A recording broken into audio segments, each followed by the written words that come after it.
10 years. That's how long gambling controlled every aspect of my life. 10 years of chasing losses. Of lying to everyone I loved. Of destroying everything I built. Of believing the next bet would be the one that fixed everything. It started small. Casual. Fun. Just entertainment. That's what I told myself. That's what everyone tells themselves. But somewhere along the way, it stopped being entertainment and became survival. The gambling wasn't about winning anymore. It was about feeling something. Anything. It was about escape. About hope. About the next rush. And then came the choice. The terrifying, impossible choice that I didn't think I could make. But I did. And it rewrote everything. This is what 10 years of gambling addiction looks like. And what one decision can change. I placed my first bet at 23. A friend brought me to a casino for his birthday. Just for fun. Just to try it. I put $20 on red at the roulette table. It hit. $40. Easy money. The rush was immediate. Electric. Intoxicating. I kept playing. Won a little. Lost a little. Left up $50. Felt like a genius. Like I'd discovered something everyone else was too scared to do. I went back the next weekend. And the weekend after that. It became routine. My entertainment. My hobby. My way to unwind. I was careful at first. Set limits. Only brought cash I could afford to lose. Only gambled once a week.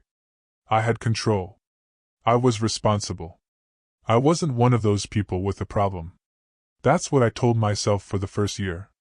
Even as the frequency increased. Even as the amounts grew. Even as I started thinking about it constantly between sessions. I had it under control. Until suddenly I didn't. Year 2, gambling stopped being a hobby and became a need. I started going multiple times a week. Making excuses to get away. Telling my girlfriend I was working late. Telling friends I was busy. Lying became second nature. The amounts increased. $20 became $50. $50 became $100. $100 became $500. My fun money budget disappeared. I started dipping into savings. I discovered online gambling. This changed everything. Now I could gamble anytime. Anywhere. I didn't need to go to a casino. I could bet from my couch. From work. From bed at 3 a.m. The accessibility was dangerous. What used to be contained to specific times and places became constant. Always available. Always calling to me. I started chasing losses. This was the turning point. When I lost, instead of walking away, I'd bet more trying to win it back. Convinced the next one would hit. That my luck was about to turn. That I was due for a win. It never worked. But I kept trying. Because the alternative, accepting the loss and walking away, felt impossible. By year 3, I was living a complete double life. To the world I was normal. Functional. Had a job. A relationship. Friends. Family. Responsibilities. Nobody knew. But secretly, every moment I wasn't gambling, I was thinking about gambling. Planning my next session. Calculating how much I could afford to bet. Researching strategies. Watching videos. Reading forums. I'd sit through work meetings thinking about bets. Go on dates distracted by odds. Visit family while planning my escape to gamble. My phone was full of gambling apps. My browser history was betting sites. My bank account was a constant cycle of deposits to gambling platforms and withdrawals when I occasionally won. I became an expert liar. Had explanations ready for everything. Where the money went. Why I was always on my phone. Where I was going. What I was doing. The lying exhausted me. But the alternative, telling the truth and having to stop, was unthinkable. Gambling was the only thing that made me feel alive. The only thing that gave me hope. I couldn't give it up.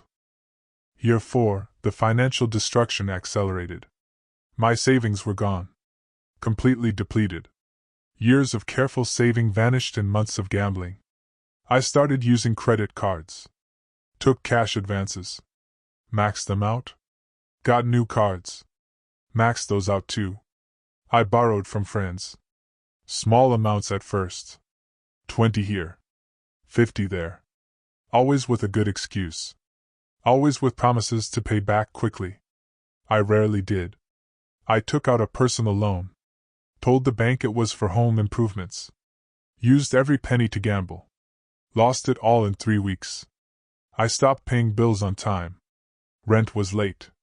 Utilities got shut off. My credit score plummeted. Collection calls became constant. I sold things. Electronics. Jewelry. Anything with value. Took the cash and gambled it away. The hole kept getting deeper. And instead of stopping digging, I kept gambling, convinced the next win would solve everything. That I'd win back everything I'd lost. That I'd fix it all with one big score. It never happened. But I never stopped believing it would. Year 5, my relationship fell apart. My girlfriend had been patient. Understanding at first. But the lies piled up. The missed dates. The financial stress. The emotional absence. She knew something was wrong but didn't know what.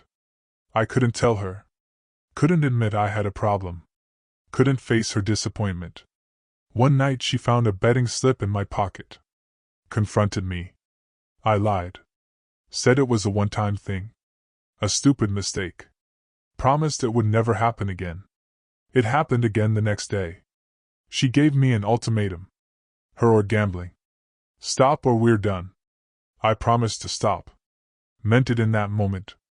Lasted 3 days before I was betting again. She left. Moved out.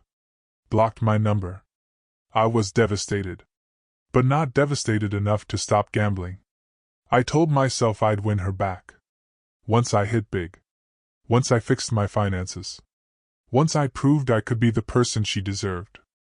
Instead, I gambled away her engagement ring. The one I'd been planning to propose with. Pawned it for a fraction of its value. Lost that money within hours. By year 6, I'd isolated myself from everyone. Friends stopped inviting me places. I was unreliable. Always canceling last minute. Always broke. Always distracted. They gave up on me. Family was worried but didn't understand. Thought I was depressed. Offered help I couldn't accept without revealing my secret. I stopped going to social events. Everything felt like a waste of time compared to gambling. Every hour not gambling was an hour I could be winning. Could be fixing everything. I ate alone. Slept alone. Spent every free moment gambling or recovering from gambling losses. My world shrank to 2 things: working to make money to gamble, and gambling. That was it. That was my entire existence. The isolation was crushing. But I couldn't stop. Because gambling was my only companion. My only source of excitement. My only hope. Everyone else had given up on me. But gambling never rejected me. It was always there.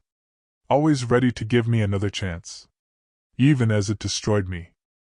Year 7, my job performance collapsed. I was constantly distracted.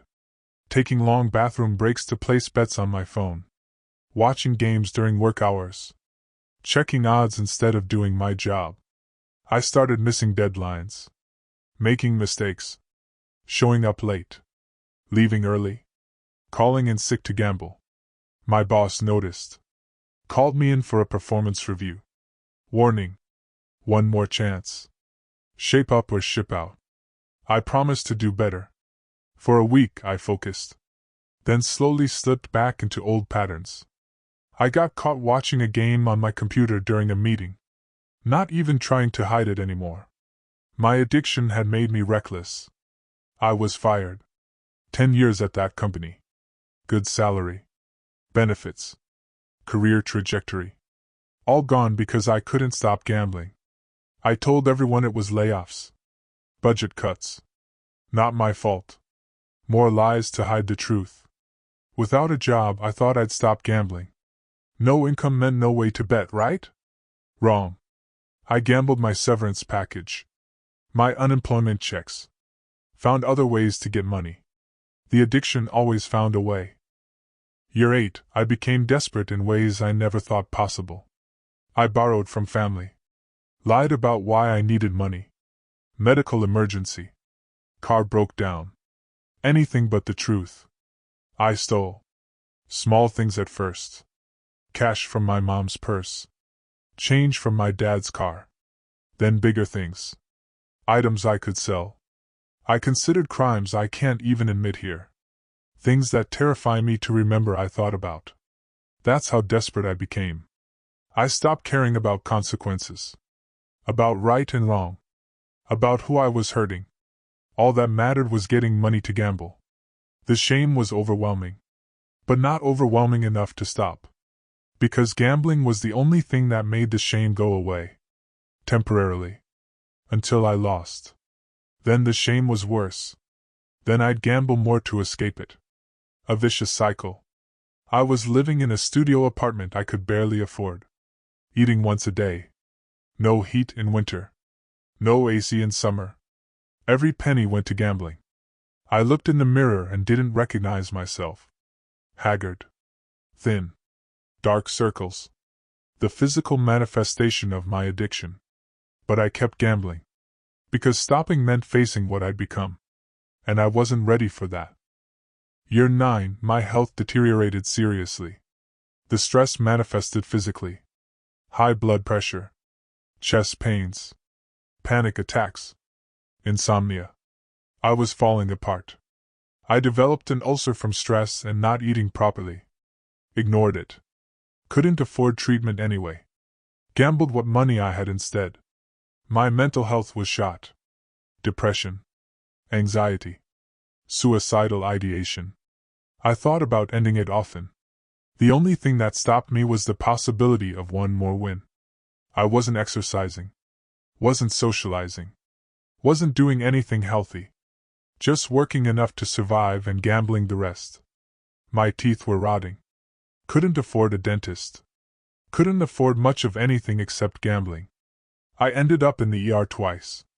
Once for chest pains I thought was a heart attack. Once for a panic attack so severe I thought I was dying. Both times, doctors asked about stress. About my lifestyle. About what was going on. I lied. Said work stress. Nothing serious. Went home and gambled. My body was breaking down. Screaming at me to stop. But the addiction was louder than any physical pain. Year 10 started with what should have been my rock bottom. But addicts have many rock bottoms. I was evicted. Couldn't pay rent. Had nowhere to go. Moved into my car with the few possessions I had left. I was living in my car, parking in different places each night, showering at the gym, and still gambling on my phone. I lost my car because I couldn't keep up with payments. Now I was truly homeless. Sleeping in shelters. On streets. Wherever I could. I still gambled. Found ways. Used library computers. Borrowed phones. The addiction didn't care that I had no home. I hit what I thought was absolute rock bottom. Sitting on a park bench at 2 a.m., freezing, hungry, broke, alone. Everything I'd ever had was gone. But even then, my first thought was, if I could just get some money, I could win big and fix all of this. That's addiction. Even at the absolute bottom, it convinces you the solution is more of what destroyed you. The wake-up call came from an unexpected place. My younger sister found me. I'd been avoiding family for months. Ashamed. Hiding. But she tracked me down. Saw me in my state. Homeless. Broken. Lost. She didn't judge. Didn't lecture. Just looked at me with tears in her eyes and said, "Please. I can't lose you." Something about that moment cracked through the addiction fog.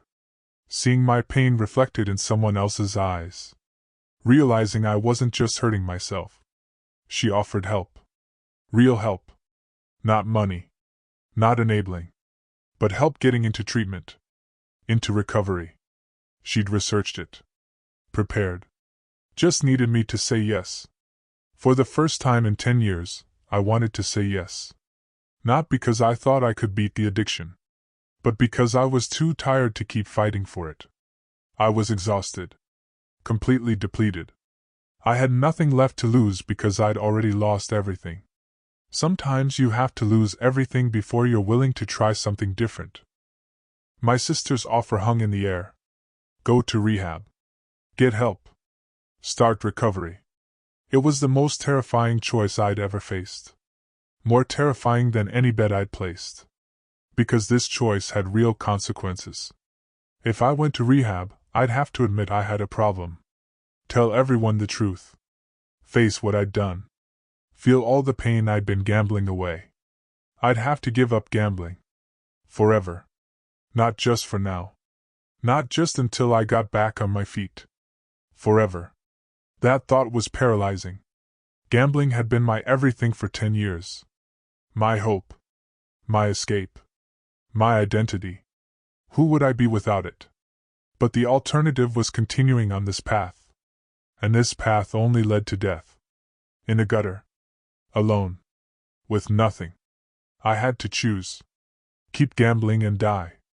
Or stop gambling and maybe, possibly, have a chance at life. It should have been easy. It wasn't. The addiction fought back hard. Told me I didn't need help. That I could quit on my own. That one more chance was all I needed. But I was too weak to fight it anymore. Too tired to keep lying. Too broken to keep going. So I made the choice. The terrifying, impossible choice. I said yes. Walking into treatment was surreal. Admitting I had a gambling addiction. Saying it out loud. Making it real. The intake process was humiliating. Answering questions about my addiction. My behaviors. My losses. Saying it all out loud to a stranger. I wanted to run. To leave.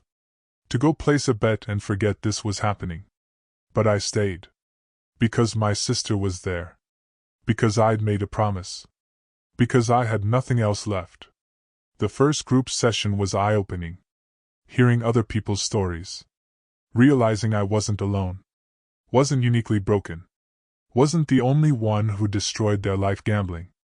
There were people who'd lost more than me. And people who'd lost less but hurt just as much. The amount didn't matter.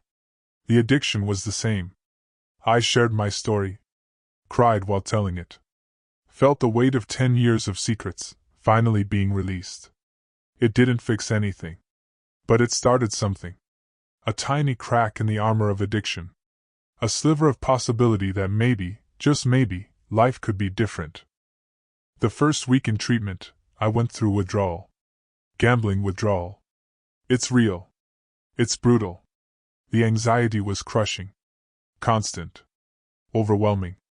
My body was in panic mode without the dopamine hits from gambling. The cravings were intense. Physical. I could feel them in my chest. In my hands. In my brain. Demanding I gamble. Now. I couldn't sleep. When I did, I dreamed about gambling. Woke up thinking about betting. The obsession didn't stop just because I was in treatment. I was irritable. Angry. Lashing out at counselors and other patients. Because I blamed everyone but myself. Because I resented being there even though I chose it. The depression hit hard. Without gambling to numb it, I felt it fully. The grief. The shame. The self-hatred. It was overwhelming. I wanted to leave daily. Hourly. Every minute I stayed was a fight against the urge to walk out and find a way to gamble. But I didn't leave. I stayed. Not because I was strong. But because I was too weak to go back to what I'd left. If this is hitting home for you, do me a favor. Hit that like button and subscribe to the channel. But more than that, leave a comment. Share your story. Share some hope. Share some strength. We need each other in this fight. In treatment, I had to face truths I'd been avoiding for 10 years. I wasn't gambling for fun. I was gambling to escape. From pain. From responsibility. From myself. I wasn't trying to win money. I was chasing a feeling. The rush. The hope.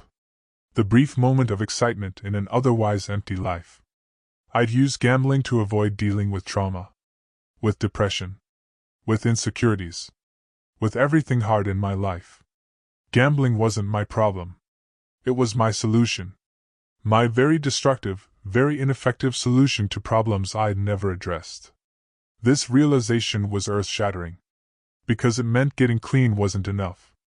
I had to deal with what drove me to gambling in the first place. I started therapy. Real therapy. Digging into my past. My patterns. My pain. It was excruciating. But it was necessary. Because if I didn't address the root causes, I'd find another addiction. Another escape. Another way to avoid feeling. The hardest part of recovery was dealing with the shame. 10 years of shame. It was crushing. Shame for the lies. For the people I'd hurt. For the opportunities I'd wasted. For who I'd become. Shame for stealing. For manipulating. For choosing gambling over everyone and everything. Shame for the years lost. For being 33 and starting over with nothing. For being behind where I should be. In therapy, I learned shame keeps you sick. Shame feeds addiction. I had to work through it, not drown in it. I had to separate what I'd done from who I was. I'd done terrible things. But I wasn't a terrible person. I was a sick person. An addicted person. A person who could heal. This distinction was crucial. It gave me room to forgive myself. Not excuse what I'd done. But forgive. Show myself the compassion I'd denied for years. Slowly, the shame loosened its grip. It didn't disappear. But it became manageable. Something I could carry without it crushing me. Part of recovery was making amends. Facing what I'd done. Apologizing to people I'd hurt. I called my ex-girlfriend. Apologized for the lies. The betrayal. The pain I'd caused. She didn't forgive me. That was her right. But I needed to say it anyway. I told my family the truth. All of it. The extent of my gambling. The money I'd borrowed. The lies. They were devastated. But they appreciated the honesty. I reached out to friends I'd abandoned. Some responded. Some didn't. I accepted both outcomes. I couldn't repay the money I'd taken or borrowed. Not yet. Maybe not ever. But I acknowledged the debt. Apologized. Offered to make repayment plans when I could. Some people accepted my apologies. Others didn't. I had to accept that. Had to understand that forgiveness wasn't guaranteed. That some damage was permanent. Making amends wasn't about making myself feel better. It was about taking responsibility. Acknowledging harm. Doing what I could to make things right. It was painful. Humbling. Necessary. In recovery, I had to rebuild my identity. Without gambling, who was I? I'd been a gambler for 10 years. That's how I saw myself. How I spent my time. How I defined my life. Now I was in recovery. A recovering gambling addict. But that couldn't be my entire identity either. I had to discover who I actually was. What I liked. What I valued. What mattered to me beyond the next bet. I tried new things. Hobbies. Activities. Volunteer work. Most things didn't stick. But some did. I discovered I liked helping people. Found meaning in service. Started volunteering at the treatment center. Helping new people coming in. I rediscovered old interests. Reading. Sports, watching, not betting on. Cooking. Things I'd abandoned for gambling. I built a new routine. Structure. Things to do with my time that weren't gambling or thinking about gambling. Slowly, an identity emerged. Not fully formed. But real. Someone who'd been broken and was rebuilding. Someone who'd lost everything and was choosing differently. The financial damage was staggering. I'd lost everything. Owed everyone. Had nothing. My credit was destroyed. I couldn't get loans. Couldn't rent an apartment. Couldn't pass background checks. I lived in a halfway house. Worked a minimum wage job. Every penny went to debt repayment and basic survival. It was humbling. Demoralizing. I was in my 30s, living like I was 18 and just starting out. But worse. Because I had debt 18-year-olds don't have. But I was making progress. Tiny, slow progress. Paying back debts. Building emergency savings. Living within my means for the first time in a decade. I worked with a financial counselor. Made a budget. Stuck to it. Learned to manage money like a responsible adult. I'll be recovering financially for years. Maybe decades. Some debts I might never fully repay. Some damage might be permanent. But I was moving in the right direction. And that was enough. Rebuilding relationships was slow and painful. My family was wary. They'd been hurt too many times. Believed my promises before. Watched me break them. They wanted to trust me but couldn't yet. I had to earn it back. Day by day. Show up consistently. Follow through. Prove through actions that I'd changed. I called my parents weekly. Visited when I could. Was honest about my struggles. Didn't hide when things were hard. Let them see the real recovery process. My sister, who'd saved me, became my biggest supporter. But even she kept boundaries. Protected herself. I didn't blame her. I made new friends. In recovery meetings. At work. People who didn't know the old me. Who only knew the person I was becoming. These relationships were different. Built on honesty. On shared struggle. On genuine connection instead of shared destructive behaviors. Dating felt impossible. Who would want someone with my history? My baggage? My debt? But I wasn't ready anyway. I needed to heal myself before I could be healthy for someone else. Even months into recovery, the temptations were real. I'd walk past the casino. Feel the pull. Remember the rush. Want it desperately. I'd see gambling ads. Hear people talking about betting. Feel triggered. Want to join them. I'd have extra money. Just a little. Enough to place a small bet. The addiction would whisper, just once. For old time's sake. You've got control now. These moments were dangerous. Slippery. Could undo everything. I had to use my tools. Call my sponsor. Go to a meeting. Distract myself. Play the tape forward, remember where gambling led. Sometimes I'd get through the craving in minutes. Sometimes it would haunt me for hours. Days. The addiction never fully left. It was always there. Waiting. Ready to take me back if I gave it an opening. Recovery wasn't about not wanting to gamble. It was about choosing not to despite wanting to. Hitting 1 year without gambling was surreal. 365 days. The longest I'd gone without gambling since I was 23. I celebrated with my recovery group. People who understood what this meant. What it took. What I'd fought through. I reflected on the year. The pain. The growth. The person I'd been versus who I was becoming. I'd rebuilt a life. Not the life I had before. A different life. Smaller in some ways. Richer in others. I had a job. An apartment. Some savings. Relationships rebuilding. A future that didn't involve losing everything to gambling. I had tools. Therapy. Meetings. A sponsor. A support system. Things to keep me on track. I had hope. Real hope. Not the false hope of the next big win. But genuine hope for a real future. 1 year felt like a milestone. But it also felt like just the beginning. Recovery was ongoing. The work never stopped. Around 18 months, I found purpose beyond just staying clean. I started sponsoring others. Helping new people in recovery. Sharing my story. Offering support. This gave my struggle meaning. My pain had purpose. It could help others. Save others from going as far down as I did. I started speaking at recovery meetings. Sharing my story. The depth of my addiction. The path to recovery. The hope that change is possible.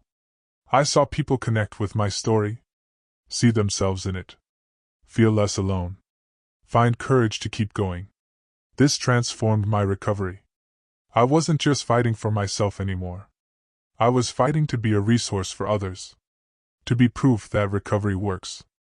I got involved in gambling addiction advocacy, spreading awareness, fighting stigma, pushing for better treatment access. My life had meaning beyond just surviving. I was contributing, helping, making a difference. The years I lost to gambling would never come back. But I could ensure they weren't wasted. I could use them to help others. I need to be honest, recovery isn't a fairy tale ending. It's an ongoing battle.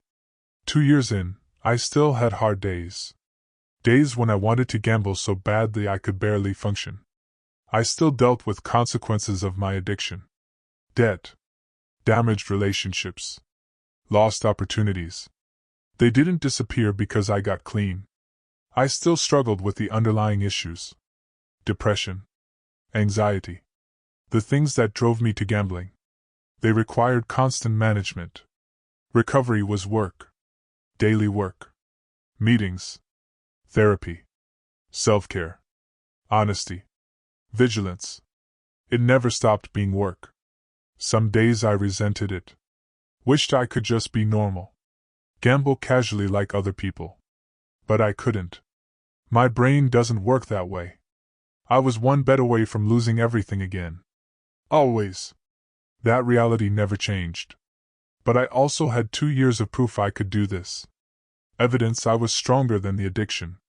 That life was better without gambling. The battle continued. But I was winning. One day at a time. 2 years clean, I started rebuilding my career.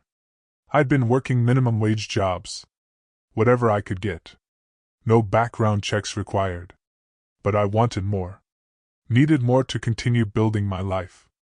To pay off debts. To move forward. I went back to school. Online classes. Using financial aid. Learning skills that could lead to better employment. I applied for better jobs. Was honest about my past when asked. Many rejections. But some opportunities. I got a job in my field. Not the level I'd been at before. But a step up. A chance to prove myself. I worked hard. Showed up early. Stayed late. Proved I was reliable. That my past didn't define my future.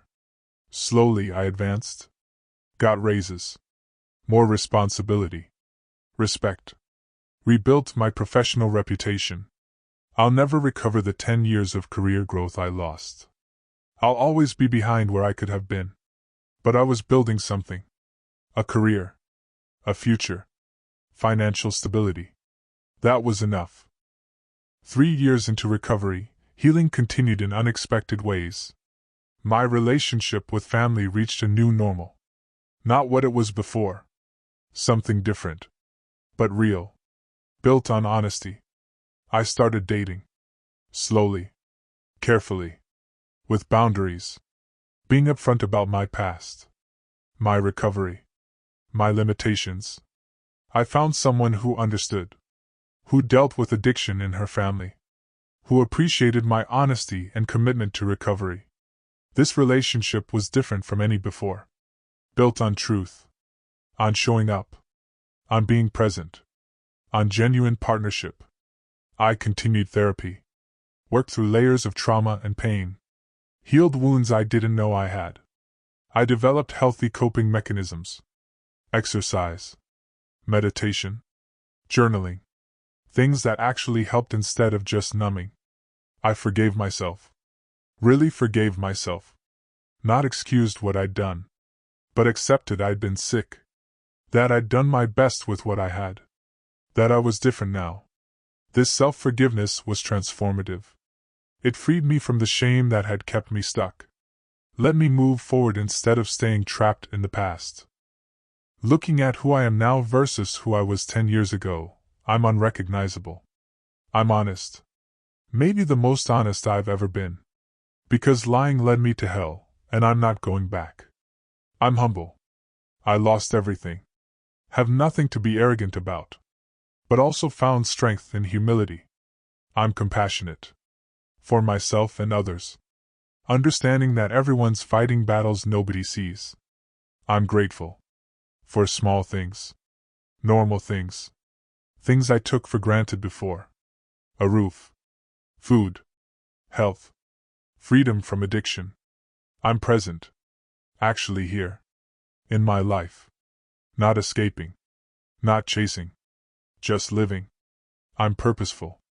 My life has meaning beyond just existing. I help others. Contribute. Make a difference. I'm not perfect. Still struggle. Still have bad days. Still work on recovery daily. But I'm real.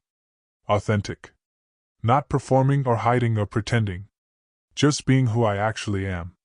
The person I've become isn't who I thought I'd be. Isn't who I planned to be. But it's who I am. And I'm okay with that. So how did one terrifying choice rewrite my entire future? That choice to enter treatment, made from a place of complete brokenness, changed the trajectory of everything. It changed my path from death to life. I was dying. Maybe not imminently. But inevitably. That choice started healing. It changed my relationships. From lies and manipulation to honesty and genuine connection. From isolation to community. It changed my finances. From destruction to rebuilding. From chaos to stability. From debt spiral to recovery plan. It changed my career. From unemployed and unemployable to building something again. From hopeless to possible. It changed my identity.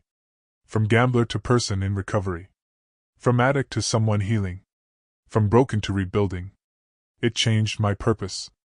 From chasing wins to helping others. From taking to giving. From selfish to service. It changed my future. From non-existent to possible. From dark to having glimpses of light. From dead end to open road. That one choice didn't fix everything. Didn't make everything easy. Didn't undo the damage of 10 years. But it made recovery possible. Made life possible. Made a future possible. Before that choice, I was locked into one path. Gambling until I lost everything, including my life. That choice created options. Created possibilities. Created hope. 10 years of gambling destroyed my life. One choice started rebuilding it. If you're where I was, facing that impossible choice, I want you to know, you can make it. It's terrifying. It's hard. It feels impossible. But it's worth it. Every difficult moment. Every craving resisted. Every day of rebuilding. Because on the other side is life. Real life. Imperfect, challenging real life. And that's infinitely better than the slow death of active addiction. The choice is terrifying. But the alternative is worse. Choose life. Choose recovery. Choose yourself. You're worth it. I promise you're worth it. If you made it through this entire video, thank you. Thank you for listening to my story. For bearing witness to my struggle and my recovery. I know this was intense. Gambling addiction isn't talked about as much as other addictions. But it's just as real. Just as devastating. Just as deadly. If you're struggling with gambling, if you're watching this and seeing yourself in my story, if you're wondering if you have a problem, trust your instincts. If you're questioning it, there's probably something there. Now I need something from you. If this video resonated, if you felt seen or understood, if something I shared connected with you, will you help me spread this message? First, if it feels right, please hit that like button. Subscribe to this channel. Not for me, but so this reaches more people. So other people struggling with gambling can know they're not alone. That recovery is possible. That there's hope. But here's what matters most. Here's what would mean the world to me and to everyone fighting this addiction. Leave a comment. A real, honest comment from your heart. If you're in recovery from gambling, share where you are in your journey. The struggles. The victories. The hope you're holding on to. Someone needs to hear your story. If you're still gambling and want to stop, share that. Tell us you're here. You're struggling. You're thinking about change. We'll support you. No judgment. Just support. If you love someone with a gambling addiction, share what that's like. Your pain matters. Your struggle matters. You need support too. Share encouragement for someone who's terrified to make that choice to get help. Tell them they can do it. That it's worth it. That life on the other side is real. Share what helped you. What gave you hope.